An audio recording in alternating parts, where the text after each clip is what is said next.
Gajapati stadium ठारे गजपति उत्सव 2024 अनुष्ठित।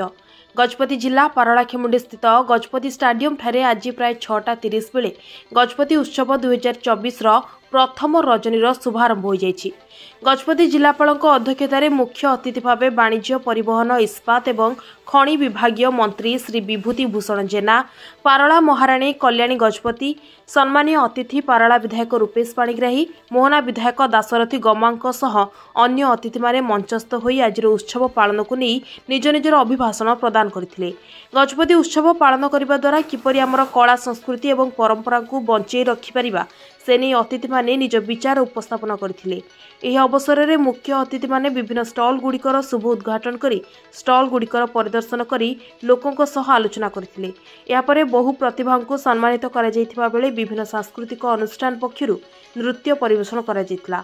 एही परिप्रेक्षी रे बहु दर्शक उपस्थित रही उत्सवर मजा नेथिले।